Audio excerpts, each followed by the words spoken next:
1, 2, 3, we're live. Okay, guys, this is Tim Rosanelli. I'm here with my producer, Justin Alvieri. Hey, yo. And we have another episode for our podcast for you. My understanding is we're going to start out today.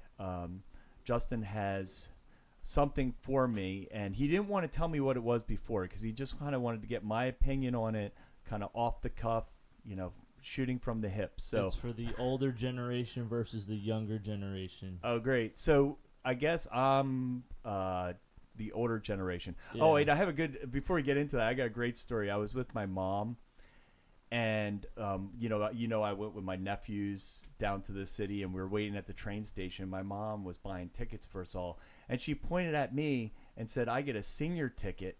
Oh. And I was like, whoa. Oh, man. I'm not that old yet, am I? And how old do you need to be for a senior ticket? This is in Philly, right? Oh, this was we were in the Colmar station, but it was a SEPTA system. Yeah. I think you have to be 65. I don't know. I'm not sure. So but she bought you one. We might not be wanting to say this on getting your mom in trouble with the law or something. So she bought you a senior ticket because she in herself is a senior. No, she said I was a senior because, on the train, you don't have to get a ticket as a senior. You just have to present them with a card. And I was like, Mom, I'm not old enough for a senior ticket. I'm not that old yet, Yeah. So, and then the guy got all confused, and he gave us 2 adults, and then we had to trade them in to get 3 adult tickets because your mom thinks you're an old fart. Huh? Yeah, even my mom thinks I'm old. I mean, I so old. My mama thinks I'm old. That's great. Like, even your mom thinks you're old. Yeah. Okay, all right. So let's hear what you're talking about. I thought that was funny. Listen up. So, World Cup for Fortnite. You know what Fortnite is. Everybody knows. Oh yeah, what I saw Fortnite some is. kid won like $3 million. Yeah, he won $3 million. He's 16 years old. Some people say he's 17. I don't know. He's 16, 17 years old, right? He won $3 million for winning a Fortnite tournament. Yeah. And he beat I forget what it was. It was a lot of people. I want to say it was like 40 million people he had to be better than. There was preliminaries and stuff like that. They take your records, and then they actually go and play in front of an audience, kind of esports. Well, I don't think the final people wasn't that many. No, but you have to be selected out of everybody that actually submitted to be in the World Cup. Okay. So you're talking a total area I have no clue in because I don't really play any video games. But you've played video games before, right? Yeah, I mean, you know, you obviously know what video games are. You've played them before. Now, this is the problem that I have. He was this news. This is one of the biggest. I know where this is leading. This is one of the biggest. Can I guess where this is leading to? After I say this sentence, this is one of the biggest pots that any single person has ever won in sports. Yep, I heard. But it's not really a sport because you're not running around stuff like that. But that's not the problem I have with it. What do you think it is? I'm gonna guess. I heard something about now millennials are training to make money by playing video games, so they don't have to get a real job. Is that anything to do with that? Close. Oh, okay. So I don't think that everybody should just be training to play video games to make it a job. Yeah.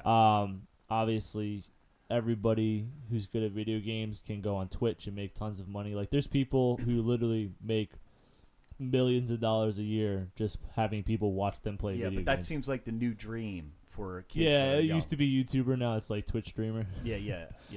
And in my age group, it would have been to be in a sports team. And the best thing about streaming is you literally just have to turn the camera on and play. You don't have to edit. You don't have to do anything else. You just need to turn your computer on and play. Yeah. But the thing is a lot of the news anchors were mocking him for saying, oh yeah, I don't really have a time to go to college or get a job because I'm too busy training for Fortnite. Everybody's like, oh, Fortnite's not a real job. You can't play video games. He just won $3 million. It sounds like a job to me. Yeah. What's a job? Well, if you can make a living at it. Yeah, you know what I mean? Yeah, and because he's now the biggest. Well, now that he is he's the best player in Fortnite. If he doesn't already have a Twitch channel, he could be up there with Ninja. Oh yeah. And like all the big guys. Oh yeah. I Because totally everybody's gonna want to watch him because he beat everybody in the world. You know what I mean? Yeah. So what did you want to present to me? So I was What like, question? do you think that playing video games is a job? Is a job? Yeah. Okay. So I was kind of right where we're going. Yeah. This is really a simple answer to this because you can. Is it a hobby or is it a job? And a hobby, you could do this in karate. Karate, you could be a hobby. I mean, I could be a teacher. That's what we did, right? Well, yeah. Well, I could be a teacher and it be a hobby. Yeah. But when it becomes a job or an occupation is when you start making money off it. So you'll hear a lot of people, they'll say, oh, I'm going to do this and that, and they act like it's a job, but really they have no way that they're going to make money off it. So it's really just a hobby. Yeah. And it becomes, in my opinion, it becomes a job when you actually start making money. So in this case, a good amount of money, not just like $100 here, $100 there. Yeah, that's more of a like when you can actually hustle. live off of how much money you're making. I mean, if you're making some money off it, it's a side. I call that a side hustle. Yeah. You're kind of like making a little money on the side.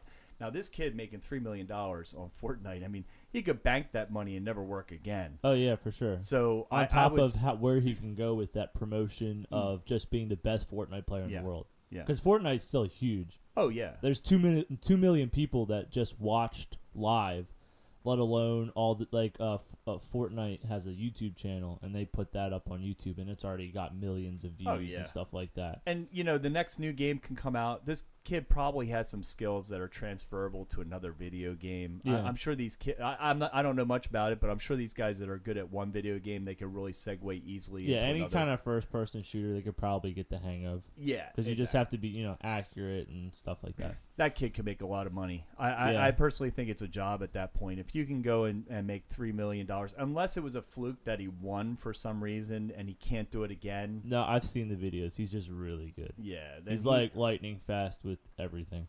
He's gonna get video game sponsorships. Oh yeah, well, I'm pretty sure Fortnite's probably sponsoring him. Well, they did. They gave him $3 million, but now I would say there's a problem with that because there's a huge level of competition for that kind of job. Yeah. So I wouldn't suggest somebody go out with the intent to make it their job to play video games. But like you said, hobby, side hustle, full-time career. Yeah, that's pretty much how I would view those kind of things. Now the other part of the whole thing was when the news anchors were like, oh, no, I just got to pick up a video game and go play and I can make $3 million. Do you think that, they call them esports, right? 'Cause internet sports, all kind of video games, because there's people that make living. They're professional video game players. That's all they do is play video games. They make a decent amount of money on it. Yeah. Do you think that there is a incredible skill gap between the average person or a news anchor that probably doesn't play video games to the guy who won the World Cup at Fortnite? Well, I guess my view in this really comes, as a good opinion because I've never really the last video game system I had was an Atari. Okay, and once that was the first system of Atari. Yeah. And then once we stopped using that, I really didn't play video games. And then I went to college, and I remember my roommates wanted me to play Madden football, and I was like, okay, I'll try it. Was that on Nintendo 64? Oh man, yeah, probably something like that. Yeah. I mean, this was a long time ago. But I tried to play them, and they had been doing it for years since they played video games all through their teenage years. And I realized at that point there's no use of me even trying to catch up with them because it's almost like a regular sport where you have to start early and gain the initial skills and then become a world champion. And it seems like it's almost the same because I know they just slaughtered me in this Madden game, and I never played again. For Madden, because that was just something good. if something like Fortnite, I'd say that if you start out younger, you have a competitive edge for sure. Yeah. So for something like Madden, probably not. It just takes a lot of practice. All video games take a lot of practice when you play against people that have practiced a lot. Yeah. Because it's not natural for your thumb to be able to move this digital thing a little bit with just a little tweak of your thumb. It's not intuitive. Yeah. So it takes a lot of eye-hand coordination practice. Oh, yeah. In order to get that happen. And even like I play video games, and when I play online or something like that against other people, I gotta have a couple warm-up games just for my body to be like, all right, yeah, I remember this. You got to warm up your muscles. Yeah. I would think that segueing on that is at my age. If I would wanted to become the Fortnite champion, I don't know if I'd be able to do it at my age. You just have to start screaming. This is an inside joke for all my cousins and stuff. Is that y'all never heard of a warm-up game before? You just gotta say that every single game. Oh, really? That would be every game. Just say that every single game. Y'all never heard of a warm-up game before? Yeah, I think that. Well, I guess also when you're younger, you have more chance of having a lot of spare time to spend on something. Yeah. Now at my age in life, I have a lot of other responsibilities, and I can't be spending 12 hours a day or whatever it would take for me to train really well. I wouldn't have that kind of time on that, nor would I want. Or to have patience, probably. Yeah, I wouldn't even want to do that much time on it, Yeah. to tell you the truth. But that's you're just a me. lot better at other things. Yeah. That bring you enjoyment. Yeah, exactly. So, put me in some athletic kind of thing, even There you if go. it's against younger people, or Yeah. that cornhole game. You'd against rather you. practice skeet shooting than Madden 2019. Yeah, there's a lot of things I'd much rather spend my time doing. Yeah. But that's just me. Yeah, I hear you. So that kind of answer your Yeah, I just want to know your curiosity. Because, I was like, is it a generational thing? Or are these people just, putting a show for the cameras? Like, what do they actually think? Yeah. Because, you make $3 million, you can't really say that, is Was not by a accident? it's not a job. It was. It's not a job opportunity. If you just start playing, listen. So if you can live off of $3 million in a year, and then see, second, third, and fourth, I believe, got $1 million a piece too. Yeah. So if you place top 4, Yeah. every year, you probably live off that for the rest of your life. If you're not Twitch streaming, doing YouTube tutorials. I mean, I'm sure if he put out a YouTube tutorial, he'll get millions and millions of views. Imagine how much more now that he's made that much money off of it. Yeah. Imagine how much more training he could do, because now he doesn't have to worry about getting another job to make money to support I himself. think he's still in high school. Yeah. Well, you said I think he said 16, right? Yeah, So he's probably 16 or still 17, so he's still in high school. He's going to be graduating soon, but he lives with his parents. He doesn't need to spend money on anything. I was like, hopefully his parents will give him a financial advisor, and even if they just put it in a bank, Yeah. and say don't touch it, the interest on a $3 million alone is ridiculous. Now I don't know if it's $3 million. It's probably $3 million before tax. Yeah. You get you get the prize money. Still tax a or lot of whatever. money. Still a lot of money. Yeah. More and than I've ever seen. I think too is when he has all that money, and he's going to go and you said about school. Well, his family might say, hey, school's a barrier to his training. So they might, with $3 million, he could go out and get a tutor so that he could quickly get his homeschooled work done. So now he's even spending more time, and then he's just going to get even better than everybody else. I mean, homeschoolers are really stupid, but all alright, for all those people that say homeschoolers, I was homeschooled, so it's kind of just a joke. If you're homeschooled, you know that you kind of just self-deprecate all the time because it's funny. Yeah. If people are like, you were homeschooled, I was like, yeah, that's why I'm so stupid, and they think it's funny. Yeah, I think that homeschooling provides you with a different set of skills. Yeah, a lot of I mean, times. you basically, from what I've learned, is you get a lot more out of things you're good at, and you get a passing grade with things you aren't good at. But it kind of sounds like that's the way it's in school anyway. Yeah. And I would start school at 8, and I'd get done by 12, 1 o'clock. And so I learned how to play 3-4 different instruments. I learned how to, go outside and do things. I just had a lot more time on my hands to do other things. Yeah. I guess, you play Fortnite then. He said he doesn't get up. He might, maybe it's because it's the summertime, but somebody interviewed him and said that he doesn't get up till 11 or 12 o'clock, and then he'll stay up late and stuff like that. Maybe that's just for the summer. I'm assuming he's still in school. Yeah. Where was I going with this? You were talking about, I always wanted to be homeschooled when I was a kid, because I went to school and I was always a really good student, and I picked up on things really quick. And I used to always hate going to school and having to wait for everybody else to figure stuff out. I wish I could. I used to tell my Just parents breeze straight through like, it. man, I wish I could just take 10 minutes on each thing. I know how to do it. Do the homework and then go to the next class. My parents used to be like, I was a perfect child, so don't get a skewed image of me. But whenever me and my brother would complain about doing certain schoolwork, or we'd say, oh, I don't feel like doing this, they're like, well, you just send you to public school. Public school, you get homework. You're working a lot longer. You got to get up super early. You got to take the bus. Sounds like a bad deal. Yeah, she's like, they'd always just like, oh, we'll just send you to public school. I don't feel like dealing with you anymore. Like, no, we'll do it. Yeah. Because we went to elementary school, which isn't bad, but like, Yeah, I didn't mind going to public school. I just because I did like having friends and being able to see people that I knew. Same, Tim. But I I don't have wanted any to- friends. I have no friends, huh? Well, I just like It's kind of true. You don't there's see kind of a people social during the thing. week unless you're like hanging out with them, and they're usually other homeschoolers. A And homeschooler, other you have to. homeschoolers a little more. Well, a homeschooler, you have to go out, right? A homeschooler, you have to go out and Yeah, field trips. intentionally go and meet people. While school, you just meet people. Well, I had church and stuff, so Yeah. I was seeing people every week, but it is different than seeing friends every Yeah. day.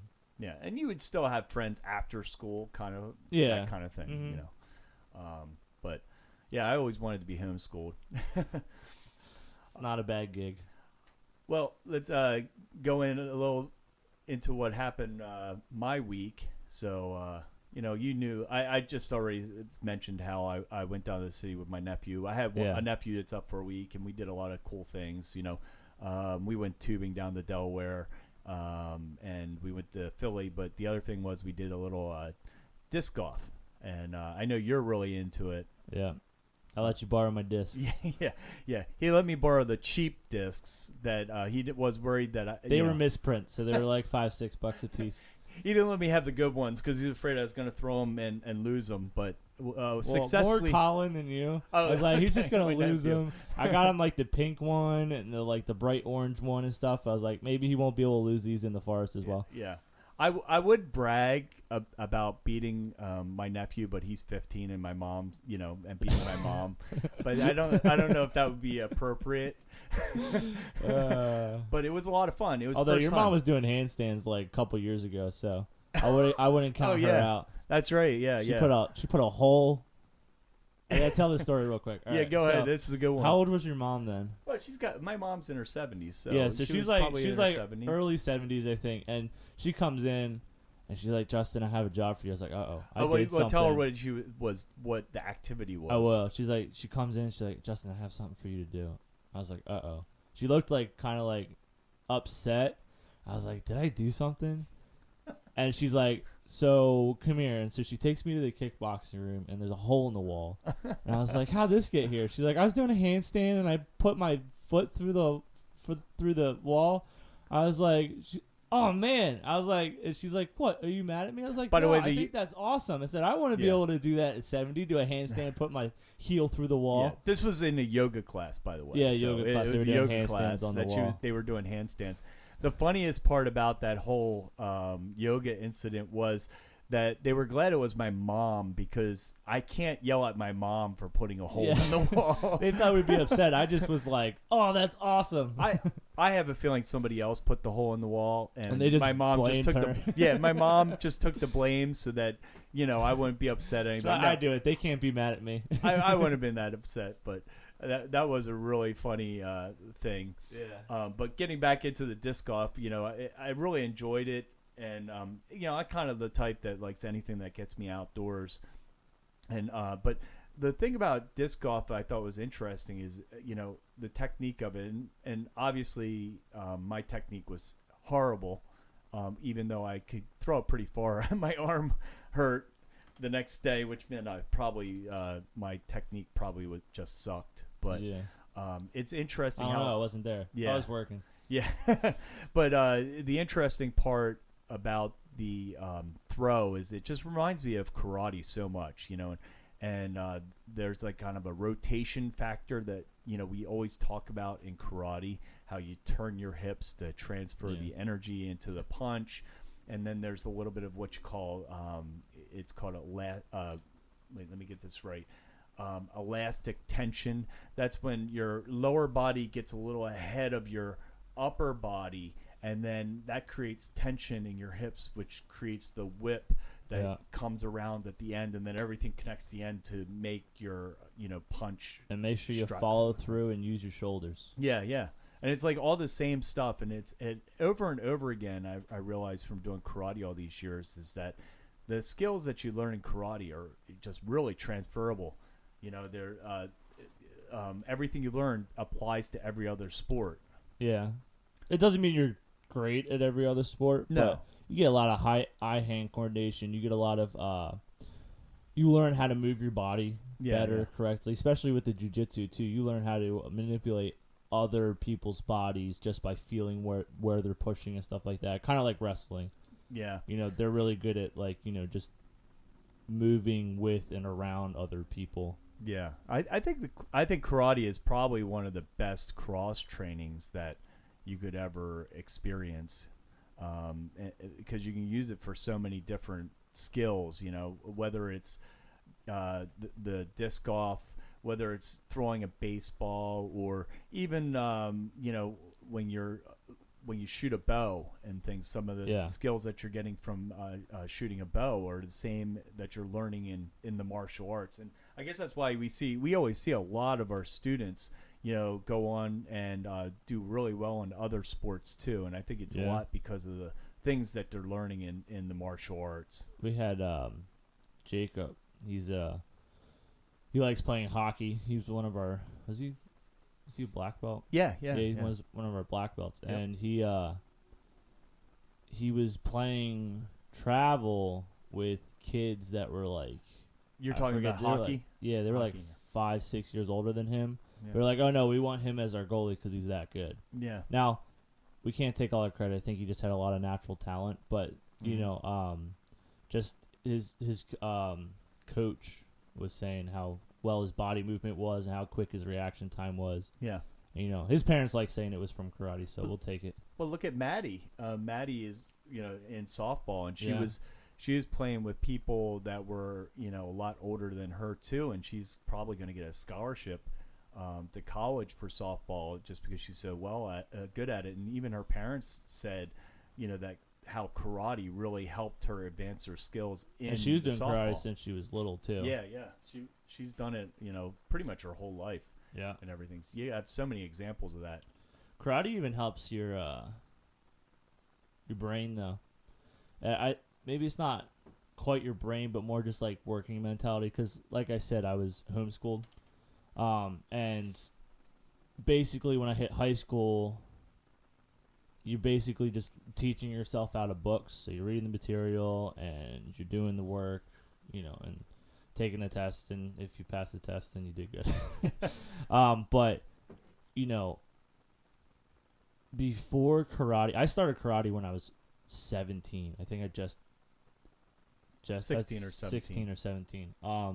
And I was, doing school and stuff like that.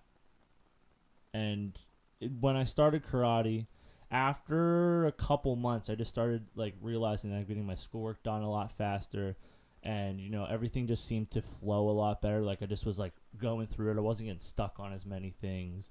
Mm-hmm. I wasn't getting distracted, and I really do think that it was the karate, because I was obviously doing school, and then I started karate, and then after that, it just got a lot easier. Yeah. And at the time, I thought I was just getting older, and so I was doing better. But I really do think that it was the karate, just because, there's something about individual sports, like say somebody's in competitive archery or wrestling or karate, where you're always trying to push yourself to get better, and it's nobody else's fault that you failed but your own. Yeah. And so you're always trying to do better. You're always trying to, focus, right? I think karate is a little better with the focus aspect of it because, we do drills where you're focusing on just certain things. Mm-hmm. The focus, the concentration, when you're practicing these things, an hour, Monday, Tuesday, Wednesday, Thursday, and we were showing Saturday classes too, but when you're doing that all the time, then it just translates to other parts of, your life. Yeah. It really helped me a lot. One thing I always liked about karate being an individual sport is I started to realize that at first you go into the karate thinking that you're competing against others, and then you realize you're like competing against yourself. Yeah. And that if I'm only trying to be as good as you, that actually lowers the bar for myself because I can only get as good or just under you. Yeah. While if I'm always just trying to be better myself, that I can, that's almost an unlimited amount of improvement that you can make. Yeah. And that's one thing that I used to always never try to compare myself to other people because, obviously a lot of other people are going to have things they're better at, and then there's going to be things you're better at. And you're never going to get as good at something that somebody might be good at compared to you. It's just like you see this in mixed martial arts. Some people might be better at the ground fighting aspect, and then other people might be better at the stand-up aspect. And you hope that your ground aspect outweighs their their stand-up, and that's what I really think's a good thing about the martial or arts. Your defense on that, because you're going against somebody that's really good at takedowns, and so you really need to work on your takedown defense because you're going to beat them in the stand-up, but if they get you down, then you're in trouble. So it's all about preparing yourself to keep you where you want to be. Yep. Yeah. Well, I think we're going to end right here, guys. It was a lot of fun talking to you. So now that you guys all know I'm an old senior. No. Old fart Timmy. Yeah. And, we'll have some other great episodes. So don't forget, wherever you're listening to us at, make sure you subscribe to our channel. We have a lot of other great things coming up. Soon we'll be giving you out our email address. Actually, we can do it now, right? It's thetheory@maximpactkarate.com. If you want to email us any comments or ideas that you might want to hear us talk about on the show, make sure that you guys let us know. Also, we're always looking for some people to come in here and talk with us. So if you're interested in having us interview you, if you know a lot about anything, anything interesting. Anyway. If you have, we'll do anything that's interesting. Yeah, that's it. We need to find a Fortnite expert. I think we've had enough Fortnite, but all right, guys, we'll see you at the next episode.